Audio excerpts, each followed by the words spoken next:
The day was full of conversations, but the Lord led us to a woman searching for hope in psychedelics. Without the Holy Spirit, that's dangerous. We're trying to meet 1,000 dollars today to help send veterans over to Mexico to do psychedelics to help them move through their PTSD. When they come out of moving through that trauma, they're able to reintegrate back into like work and family. What we're trying to do is help build veterans and the community, but especially veterans back up in every way we can. They've been thrown a plethora of pharmaceuticals from the VA. We also help them with CBD and THC products to do like a holistic approach to natural aromatherapy, just everything, the whole family too. Not THC for the kids, but obviously like CBD and aromatherapy. I've actually gone down to Mexico and done bufo. I've lost 2 babies, and I was able to move through the loss of my babies when I was in Mexico on bufo. It can happen for like the deepest traumas that we have. It's a natural way that we want to help people reintegrate back into life. What's your name? I didn't catch your name. Kelly. I didn't Kelly? Okay, I'm Cole. Nice to meet you. Nice to meet you too. I'm Green Spirits Healing. We're a veteran nonprofit. My partner Samba is a veteran, and he was in the Navy for 8 years. He came out with a plethora of health conditions, a lot of mental health issues. Started to do like microdosing and chonga.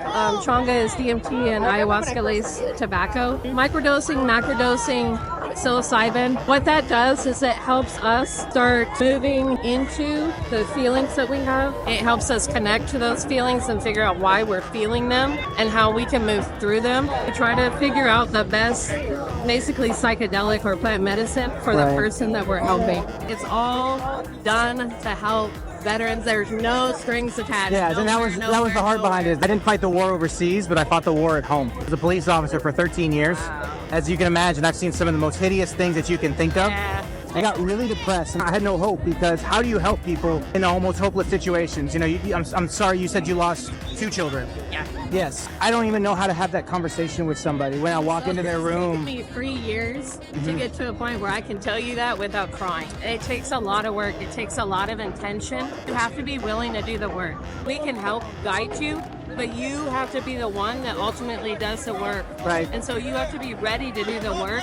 The work's hard. It's hard to connect back to who we truly are and what we're truly about without all the BS that life has put on us. Just to let you know, first responders, we help as well. No, and that's I assumed. And that was, let's say, my heart kind of went out to that, because, you know, when I go and knock on doors and I tell somebody, and that mother starts crying the second she sees me, and I'm telling them that I'm so sorry, but your 15-year-old daughter's not coming home. How do you help people? The government wasn't helping, and there was nothing that and it broke me. Kelly, that's when I found Jesus. Because he showed me that, because that was the thing I couldn't figure out.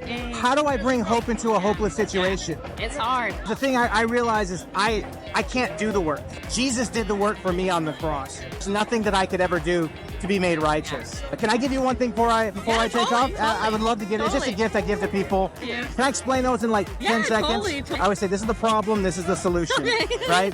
The thing that unites us all out here, I don't care if you're black, white, Hispanic, Romans 3:23, we've all made mistakes and fallen short of the glory of God. I've screwed up. The Bible calls that sin. Yeah. Sin separates us from God, Right. temporarily, right? But we're all on death row. I've lied, I've cheated, I've stolen, right? We are. And that's what Romans 6:23 says. The wages of our sin is death. Death is permanent separation from God.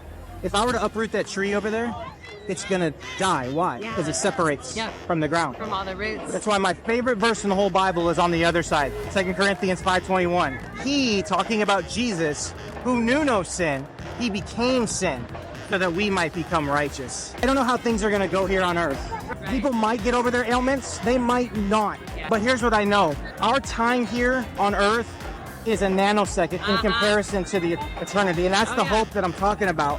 Somebody that has no hope on earth, and there's nothing I can do to give them hope. Yeah. I can give them hope knowing that there will be reconciliation with your child again. Yeah. Can I pray for 30 seconds? Can I pray for you? Psychedelics will open doors to the spiritual realm without the covering of the Holy Spirit. Jesus is the only one who guarantees healing, peace, and hope. That's why we listen, love, and share the gospel.